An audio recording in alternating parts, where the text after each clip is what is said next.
नमस्कार दोस्तों, मैं भूपेश चौधरी आप सभी का हार्दिक स्वागत करता हूँ। अपन ने चुंबकत्व वाले पार्ट के इम्पोर्टेंट क्वेश्चन पढ़ लिए थे। अब हम पढ़ रहे हैं कर्ण प्रकाशिकी। एक ऐसे पार्ट की बात कर रहे हैं जो खुद अकेला पास कराने की हिम्मत रखता है। मतलब कितना अंकों का, 9 अंकों का पार्ट है। तो मतलब कितना महत्वपूर्ण पार्ट है, बहुत महत्वपूर्ण पार्ट है। कोई सोचे मैं तो पास ही होना चाहता हूँ तो इसको पढ़ सकता है। बाकी मैं कह रहा हूँ बहुत अच्छा स्कोरिंग वाले बच्चों के लिए बहुत ज़्यादा। और देखो ये जो लेसन है बहुत अच्छा लेसन है। इससे न्यूमेरिकल भी आते हैं, छोटे क्वेश्चन भी आते हैं, बड़े क्वेश्चन भी आते हैं, मध्यम क्वेश्चन भी आते हैं। एक खास बात इसमें बड़े क्वेश्चन में अथवा में रहता है क्वेश्चन, जो अपनी सहायता बहुत अच्छी करता है। एक नहीं आता था, एक हम कर सकते हैं। वैसे तरंग प्रकाशिकी वाला रहता था, लेकिन अब की बार सिलेबस में कटौती के कारण से हटा दिया गया। देखो दोस्तों, ऐसे कहते हैं कि जब तक आपके सपनों के लिए आपकी तड़प नहीं होगी ना, तो ज़िंदगी में हर मुकाम हम हासिल नहीं कर सकते। कि उसके पीछे हमारी एक तड़प होनी चाहिए। मंजिल कितना भी धुंधला हो, हम एक न एक दिन जरूर पार कर लेंगे। धुंध है, कितनी धुंध रहती है, लेकिन हम जैसे जैसे उसके पास जाते हैं वैसे वैसे रास्ता हटता जाता है। तो दोस्तों, मैं ये कहना चाहूँगा कि जिस प्रकार से कोहरा कितना भी चाह रहे, लेकिन हम हमारी मंजिल के लिए प्रयासरत रहते हैं, कदम बाई कदम चलते रहते हैं। उसी प्रकार से हम बोर्ड एग्जामों में भी हमको कितनी भी कठिनाइयाँ आए, लेकिन हम पढ़ना है, हमको बहुत अच्छी तरीके से पढ़ना है, बहुत बढ़िया मेहनत करके चलना है। क्यों? आगे पूरी लाइफ हमारी इन्हीं अंकों के आधार पर टिकी हुई है। बाकी ये मैं खंडन भी कर देता हूँ, परसेंटेज कोई मायने नहीं करता, बाद में बोली जाती है, लेकिन फिर भी इस टाइम पे आपका मोटिवेट रहना है। इस बात को बहुत ज़रूरी अहम रखता है कि परसेंटेज बहुत मायने रखते हैं। ठीक है, अब अपन अपने पार्ट को स्टार्ट करते हैं। बाकी देखो, आप सब लोग इस चैनल को अपने सहपाठियों के साथ अपने लाइक शेयर कमेंट कर दिया करो, ताकि मेरे को भी प्रेरणा मिले, उससे उत्साहित हूँ, एनर्जी मिले, ताकि मैं दूसरा वीडियो फिर अच्छा सा लेके आऊँ।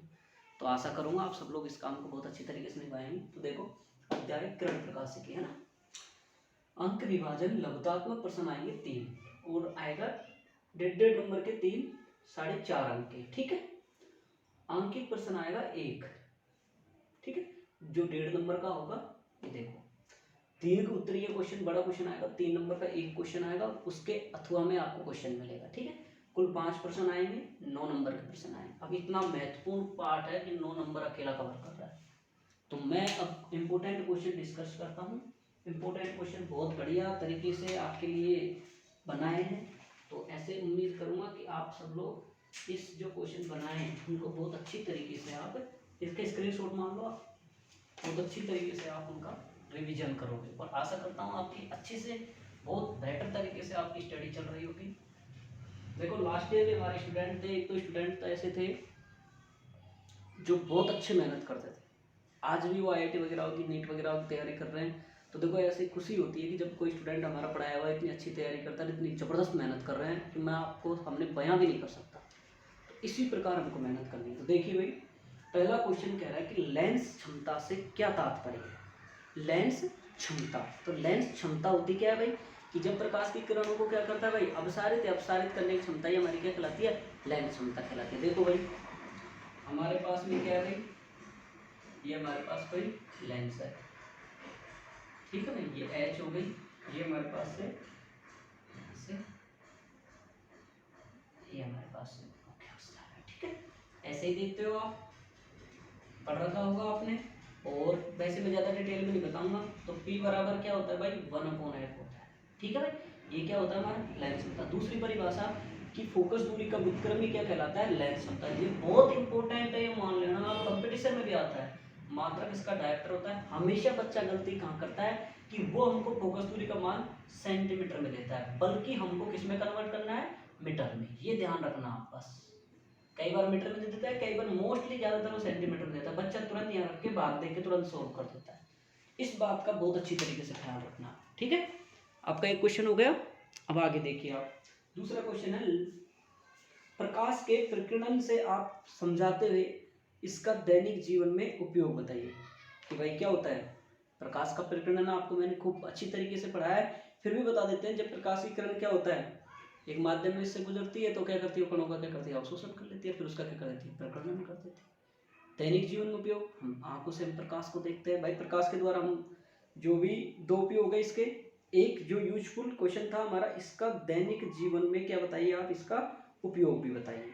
और इसके एक आवश्यक शर्त सुनिए भाई, माध्यम के कणों का आकार, माध्यम के कणों का आकार तरंगदैर्ध्य की कोटि का होता है। ध्यान से सुन लेना भाई, इसकी जो शर्त है तरंगदैर्ध्य की कोटि का होता है, कि माध्यम के कणों का आकार तरंगदैर्ध्य की क्या होता है भाई, ये कोटि का होता है। ध्यान से देख लेना भाई, कमरे में हमको वस्तुएं यूज रूम में वस्तुओं का दिखाई देना, मैं शॉर्ट लिख रहा हूँ ना, दूसरों खतरे के लाल चिन्ह के द्वारा दर्शाया जाना, ठीक है भाई। और अगर इसमें एक चीज और पूछ ले आपसे, एक क्वेश्चन और दे रखा है भाई, ये बात तो होगी, ठीक है, दोनों बात हो गई, ठीक है।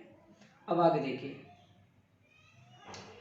दूसरा क्वेश्चन है मिलान करो। एक बार क्वेश्चन पूछा गया है ये आपका, मिलान करने का क्वेश्चन आपसे पूछ सकता है, इसलिए 3 नंबर में पूछा था, तो आपको मैं वापस से बता देता हूँ मिलान करने में क्या क्या पूछा गया है। प्रकरण समझ गए ना, अवशोषित कर लेते हैं, फिर उसको सभी दिशाओं में प्रकरणित कर देते हैं, ठीक है। ठीक है, देखो इसमें एक तो दे रखा है म्यू बराबर 10 दे रखा है, ध्यान से देख लो। और एक दे रखा है स्नेल का नियम, एक दे रखा है 1/sin IC, और एक दे रखा है बस्टर का नियम, एक दे रखा है sin I बटा sin R, एक दे रखा है प्रजम, एक प्रजम का सूत्र दे रखा है, एक पूर्णांतरिक परावर्तन। इसको चिन्ह को मिलाना है, तो आप देख लीजिए ऐसे करके क्वेश्चन दे रखा है, ठीक है। अगला क्वेश्चन है, संयुक्त सूक्ष्मदर्शी का नामांकित चित्र बनाते हुए इनके दोनों लेंसों के अभिदृश्यक और नेत्रक लेंसों की फोकस दूरी कम क्यों होनी चाहिए। पहली बात तो इसका सूत्र क्या होता है भाई, m बराबर माइनस v0 बटा u0 1 प्लस d बटा f। क्यों होती है भाई, इसके अभिदृश्यक और नेत्रिका की फोकस दूरी कम क्यों होती है, आवर्धन क्षमता को बढ़ाने के कारण इसकी और दोनों की क्या होती है, फोकस दूरी कम होती है। ध्यान से सुन लेना इसको। अगला क्वेश्चन देखिए, पूर्ण आंतरिक परावर्तन क्या है, इसकी घटनाओं को समझाइए। क्या होता है भाई पूर्ण आंतरिक परावर्तन, जब प्रकाश की किरण सघन माध्यम से क्या हो जाती है भाई, क्रांतिक कोण, सघन माध्यम में क्रांतिक कोण से अधिक कोण परावर्तित हो जाती है, क्रांतिक कोण से, ये क्रांतिक कोण होता है, इससे अधिक कोण परावर्तित हो जाती है, वही हमारा क्या कहलाता है भाई, पूर्ण आंतरिक परावर्तन कहलाता है। ध्यान से सुन लेना भाई, ये आपका पूर्ण आंतरिक परावर्तन। डेफिनेशन के बाद में इसमें कुछ और पूछ रहा है, दैनिक जीवन इस पर आधारित 2 घटनाओं का नाम, एक तो हीरे का चमकना और एक मृग मरीचिका, जो आप पढ़ते हो किस पे आधारित है, पूर्ण आंतरिक परावर्तन पर। बहुत बार क्वेश्चन आए हुए हैं दोनों। अगला क्वेश्चन है, प्राथमिक और द्वितीय इंद्रधनुष में 3 उदाहरण दीजिए, दे सकते हो आप। कौन सा कोण कहाँ बनता है, कितनी बार उसमें अपवर्तन होता है, कितनी बार परावर्तन होता है, कितने, और ये प्राथमिक जो इंद्रधनुष है वो पूर्ण आंतरिक परावर्तन और विक्षेपण पर आधारित होता है, ठीक है, इसको ध्यान रखना। अगला क्वेश्चन आ रहा है, क्रांतिक कोण और अपवर्तन में संबंध दीजिए। क्रांतिक कोण और अपवर्तनांक में, क्रांतिक कोण और अपवर्तनांक में संबंध दीजिए। ये क्वेश्चन बहुत अच्छा क्वेश्चन है, ध्यान से सुन लेना भाई, कि जब हम प्रकाश की किरण हमारे पास में क्या होती है भाई, ध्यान से देख लेना भाई, ये हमारा, या आप इसको डायरेक्ट लिख सकते हो sin I बटा sin IC, और क्या लिखोगे भाई n/2 1, ध्यान, या इसको आप n2 बटा n1 कर सकते हो, ठीक है। इसके बाद में आपके पास में यहाँ से देख लीजिए, ये कितना बढ़ रहा है, r वाला कौन 90 का, और ये कितना I बराबर IC, तो साइन IC और साइन R, और यह देखिए आपके पास में वायु का मतलब 1 और n1 हमारे पास में n के बराबर है, ठीक है। तो ये कितना बराबर हो गया 1, एयर का जो अपवर्तनांक हो कितना है 1, और ये तो देखिए भाई यहाँ पे कितना है भाई, r का मान 90, क्योंकि ये जैसे ही कौन से माध्यम से गई भाई हमारे पास में, इस माध्यम से वायु माध्यम में गई है यहाँ से, तो ये इसकी इधर चली गई, और ये यहाँ से कितना बना दिया 90 डिग्री, साइन 90 का मान। और वैसे देखो ज़्यादा डिटेल में नहीं बताना चाहिए, टाइम अपने पास में कम है, आप सब लोग पढ़ चुके हो। 90 का मान कितना होता है 1 होता है, तो साइन IC बराबर कितना हो गया भाई 1/n, तो हमारे पास में IC बराबर कितना हो गया 1/n, मतलब IC हमारा प्रोपोर्शनल टू कितना हो गया भाई n हो गया, ठीक है भाई, बरोबर, सॉरी है ना, दोनों बरोबर। अब इसमें अगर एक क्वेश्चन और पूछ लेता आपका पास में कि IC मतलब क्रांतिक कोण है वो प्रकाश के रंग पे निर्भर करता है या नहीं करता, भाई आप एक बात देख लीजिए, जितना ज्यादा आपके पास में क्या होगा भाई, हाँ भाई, जितना ज्यादा आपके पास में अपवर्तनांक होगा उतना ज्यादा आपके पास में क्या होगा, क्रांति कोण कम हो जाएगा, क्योंकि इनवर्सली प्रोपोर्शनल है। ये चीज को बहुत अच्छी से याद रखना, क्वेश्चन बन सकता है।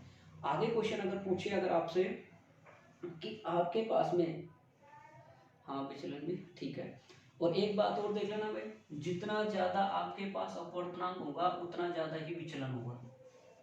तो सबसे ज्यादा अगर आपसे रेड और उसका पूछ ले कि सबसे ज्यादा जो आपका विचलन है वो, तो ये बात याद रख लेना, बैंगनी और लाल, ठीक है। अगला क्वेश्चन देखिए भाई, प्रजम के न्यूनतम विचलन की स्थिति में आपतन कोण तथा निर्गत कोण में क्या संबंध है। वापिस सुन लीजिए, प्रजम के न्यूनतम विचलन की स्थिति में, प्रजम के न्यूनतम विचलन की स्थिति में आपतन कोण और निर्गत कोण में क्या संबंध है, आई बराबर ए, ये संबंध है सब।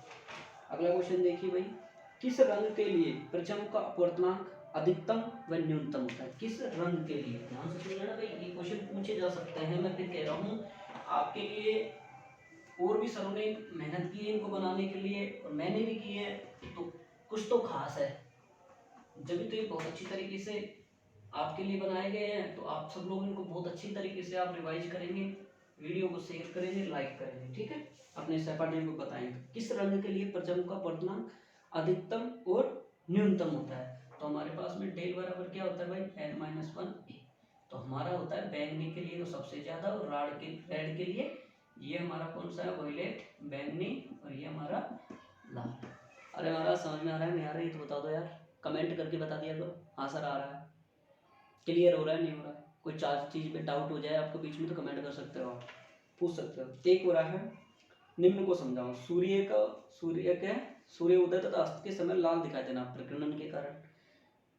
उस सिद्धांत का नाम लिखिए जो प्रकाश तंतु पर कार्य करता है, उस सिद्धांत का नाम लिखिए जो प्रकाश तंतु पर कार्य करता है। पूर्णांतरिक परावर्तन, इंद्रधनुष पूर्ण परावर्तन और विक्षेपण के कारण दिखाई देता है, बता दिया। मृग मरीचिका क्या है, मृग मरीचिका में देखो भाई आपके पास में, जैसे ये आपका धरातल है, ये आपके पास में यहाँ पेड़ है, ये क्या करता है यहाँ से उल्टा प्रतिबिंब बनाता है, और यहाँ हमारे क्या है भाई, आँख,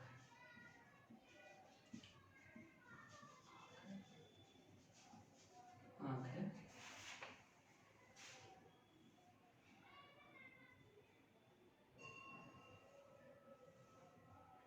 ठीक है, तो ये इसका क्या मतलब उल्टा। तो यहाँ पे कोई अगर आप हिरन या कोई भी चीज है तो वो देखता है, तो वो ये देखता है कि ये जो जैसे सामने पेड़ को देखता है इसका उल्टा प्रतिबिंब बनता होगा। जैसे कैसे हम जीप में बैठे हैं और गर्मी में जाते हैं तो हमको दूर रोड पे ऐसे दिखता है जैसे जल भरा हुआ, वो हमारी क्या भ्रांति है, उसे क्या कहते हैं, मरीचिका कहते हैं। ठीक है, गर्म हो जाती है रेत जब विरल से सघन में जाते हैं उसके कारण होता है।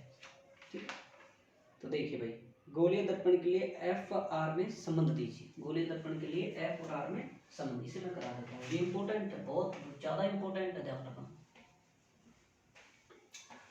एफ और आर का संबंध आपको देखना है भाई। आपके पास में ये आपकी मुख्य अक्ष हो गई, ये आपका यहाँ से परावर्तन हो गया, और ये आपका यहाँ से थीटा,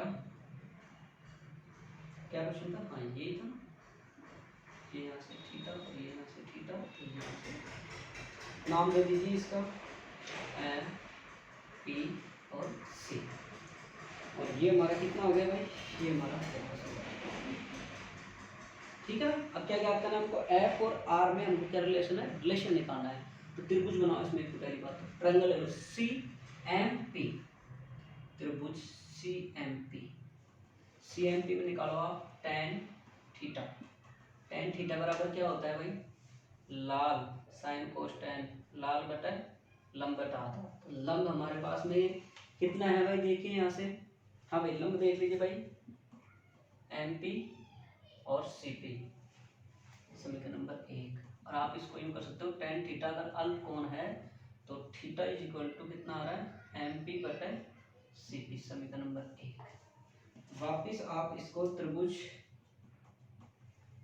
एम ये वाला ले लीजिए आप, ठीक है, त्रिभुज एम एफ पी से, तो टेन दो थीटा, एंगल कितना बन रहा है, दो थीटा, कितना हो जाएगा भाई, वही लंब बटा आधार, लंब कितना है भाई यहाँ से देखिए एम पी, और ये कितना है भाई एफ पी,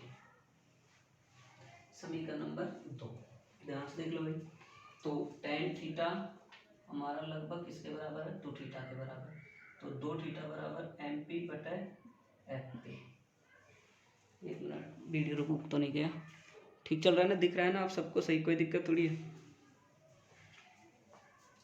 तो देखो भाई, थीटा का मान रखते हैं यहाँ से, समीकरण 1 से यहाँ पे 1 से मान 2 में रखने पर 2 गुणा MP बटे CP बराबर MP बटे FP।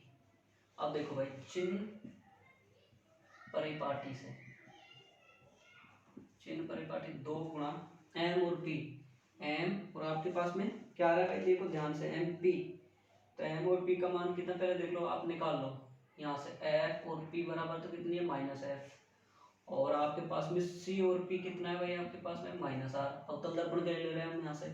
अब आप यहाँ से मान रखिए 2 गुणा MP CPR बराबर और MP FP कितना आएगा भाई, कैलकुलेट कर लेना। यहाँ पे कितना है, MP बटे FP, MP और बटे कितना आ रहा है, FP का मतलब F, ये भी माइनस में, इससे ये कट गया। तो 2 बटे R बराबर माइनस माइनस प्लस हो गया 1/R F। तो 2F बराबर 1 और बटा कितना आ रहा है भाई, R। तो वैसे नहीं, F बराबर R बटा 2 निकाल लो ना, 2F बराबर R और F बराबर R बटा 2। ये आपका F बराबर R बटा 2 बहुत ज़्यादा इंपॉर्टेंट है, इसलिए करवा दिया इसको, ठीक है। आगे 13 क्वेश्चन हो गए आपके। आगे देखिए भाई, समांतर फलकों के स्लैब से सदैव समांतर उतार सकते हो अपन, ये भी उतार सकते हो, तरीके अलग अलग हो सकते हैं इसको निकालने के, टीचर के ना ऐसे में सोचना सर ने गलत करवाया है, किसी ने भी, बिल्कुल सही है, सबका सही है, गुरु जी कभी गलत नहीं कराते, सब अपने अपने हिसाब से बेचारे 100% देने की कोशिश करते हैं आपके लिए, लेकिन बस आपका अंदाज सही होना चाहिए पढ़ने का, बस आपका माइंड सही होना चाहिए।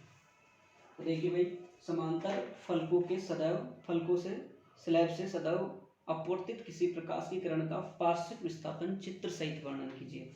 एक आप यहाँ से देखो, जैसे आपने एक आयताकार स्लैब ले ली पी और की, जैसे यहाँ से कोई किरण आपतित कराई आपने, तो ये यहाँ से निकल गई, ये अपने पास में क्या है, वायु, और ये क्या है हमारे पास में, कांच। तो ये जैसे ये विलंब आएगा तो यहाँ से क्या हो जाएगी, युक्ति भी ये निकल जाएगी। फिर यहाँ से फिर अगर हम विलंब खींचते तो यहाँ से इसके समांतर आ जाएगी, ठीक है।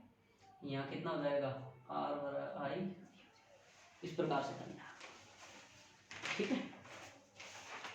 आगे देखिए, यहाँ से विलंब जो ये झुकती हुई आएगी यहाँ पे, और ये दोनों के बीच में d दूरी होगी, ये पार्श्विक विस्थापन हो जाएगी, ठीक है भाई। और ये हमारे पास में विरल, और ये हमारे पास में सघन, और ये विरल और ये सघन। जब यहाँ से इधर आएगी दूर हटेगी, यहाँ से झुकती हुई जाएगी, ठीक है, सघन से विरल जाएगी, ठीक है। आगे देखिए, किसी व्यक्ति को पढ़ने के लिए चश्मे के लेंस की, ये क्वेश्चन आप खुद करोगे और कमेंट में आंसर बताओगे।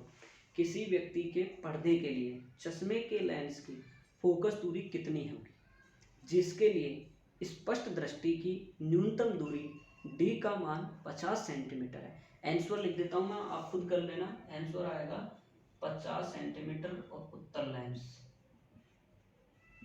अगला क्वेश्चन देखिए, दो पतले लेंस जिनकी क्षमता 4 + d और -2d परस्पर संपर्क में रखे हैं, संयोजन की फोकस दूरी ज्ञात कीजिए। फोकस दूरी के संयोजन में मतलब क्या होता है भाई, P1 बराबर +4d और P2 बराबर कितना दे रखा है, -2d, ठीक है। तो P बराबर हम जानते हैं P1 प्लस कितना होता है भाई, P2, तो घटा लो इसमें से, 4 - 2 बराबर कितना जाएगा, 2d। और क्या निकालनी है हमको, संयोजन की फोकस दूरी P बराबर 1/है, ठीक है, निकाल देना ऐसे। अगला क्वेश्चन देखिए, एक दूरदर्शी, ये भी आप करोगे, एक दूरदर्शी की आवर्धन क्षमता 8 है। जब इसे समांतर किरणों के लिए समांजित करते हैं तब नेत्रिका और अभिदृश्य के मध्य की दूरी 16 सेंटीमीटर है। तो दोनों लेंसों की फोकस दूरी ज्ञात कीजिए। इन क्वेश्चनों को जरूर कर लेना आप, अच्छे क्वेश्चन है, इंपॉर्टेंट बता रहा हूँ। एक है, किसी 20 सेंटीमीटर फोकस दूरी के उत्तल लेंस के संपर्क में रखे 30 सेंटीमीटर की फोकस दूरी के अवतल लेंस के संयोजन से बने संयुक्त लेंस की फोकस दूरी क्या है। अब बड़े क्वेश्चन देखिए भाई, ध्यान से सुन लेना, बड़े क्वेश्चन जरूर आपको क्वेश्चन मिलेगा इनमें से। उभयोत्तल लेंस के लिए लिख देता हूं, लैंग्वेज सुन लेना, मैं शॉर्ट में लिखूंगा।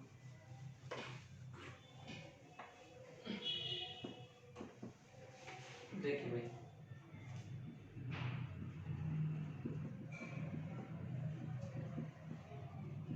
उभयोत्तल लेंस के लिए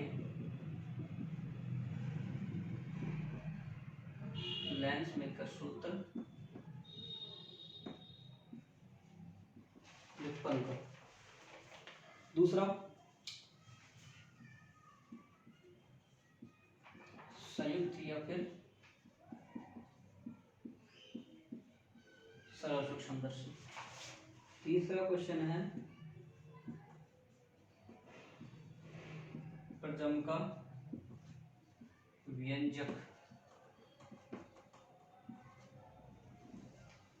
अगला क्वेश्चन एक न्यूमेरिकल है, इनमें से आपको एक क्वेश्चन मिल जाएगा, तीनों में से एक क्वेश्चन जरूर मिल जाएगा। एक क्वेश्चन है, एक अभिसारी लेंस की वायु की फोकस दूरी 25 सेंटीमीटर है। एक अभिसारी लेंस की वायु की फोकस दूरी 25 सेंटीमीटर है। यदि इसको जल में डुबो दे तो लेंस की फोकस दूरी क्या होगी। आपको मान दे रखे हैं n बराबर 4/3, एन डब्ल्यू बराबर, और एन जी का मान दे रखा है 3/2। तो आपको सूत्र कौन सा लगाना है, देखो मैं हिंट बता देता हूँ। 1/f बराबर n/1 minus 1/r1 minus 1/r2 और 1/f dash n/1 minus 1/r1 minus 1/, आपको निकालना है f डैश बटा f। अब कर लेना। ये क्वेश्चन आपके लेंस के हो गए। तो बाकी मैंने थोड़ी जल्दी करी है, क्यों भाई, क्योंकि जल्दी इसलिए करी है, देखो भाई सीधी सी बात बता देता हूँ, इतना सारे क्वेश्चनों को पूरी तरीके से मैं बोर्ड पे कराऊं, पूरा सॉल्यूशन कराऊं, थोड़ा सा टाइम कम है। आप सबके पास नोट्स हैं, आप सबको मैंने जो मेरे से बड़े बच्चे पढ़ रहे हैं उनको भी अच्छे अच्छे से नोट्स करवाए हैं, अच्छे से टॉपिक्स एक्सप्लेन करें। और बाकी जो नहीं पढ़ रहे हैं उनको अगर प्रॉब्लम आती है किसी क्वेश्चन में तो आप कमेंट करोगे तो मैं ज़रूर आपको सॉल्यूशन करने की कोशिश करूँगा। टाइम निकाल कर, टाइम मिलेगा तो ज़रूर आपको अवेलेबल करूँगा। बाकी देखिए, बोर्ड के विद्यार्थियों को फिर कहना चाहूँगा, अपने काम में लग जाइए। शादी वादी में बाद में चले जाना भाई, लड्डू वड्डू यूँ कहीं मिल जाएंगे आपको, आज से 10 साल बाद भी आप जो डिश खाओगे वो मिल जाएगी, लेकिन पढ़ाई बार बार नहीं आएगी। टाइम चले गया तो मेरे भाइयों वापस नहीं आएगा। एक बार अगर समय की जिसने कदर कर ली, समय उसकी कदर निकाल देगा। अगर आपने समय की कदर नहीं करी, समय आपकी कदर नहीं करेगा। तो आप सोच सकते हो कि समय की आपको कदर करनी है या नहीं करनी है, ठीक है। तो हमको ध्यान रखना। तो वो यूँ कहते हैं ना, जो सोवत है वो खोवत है, जो जागत है वो पावत है। और बाकी कोविड का थोड़ा सा ध्यान जरूर रखें, अपने मास्क लगा के रखें, अपने सोशल डिस्टेंस का पालन करें। थोड़ा सा कोविड का बहुत अच्छी तरीके से ध्यान रखना है हमको। शादियों में थोड़ा सा बच के रहना है, क्यों, अगर इस टाइम अगर आप बीमार हो गए तो आपकी बहुत, मान लो 5 दिन 2 दिन भी खराब हो गए तो आपकी बहुत ज़्यादा % कम हो जाएगी। तो all the best, thank you, मिलते हैं फिर एक नई वीडियो से।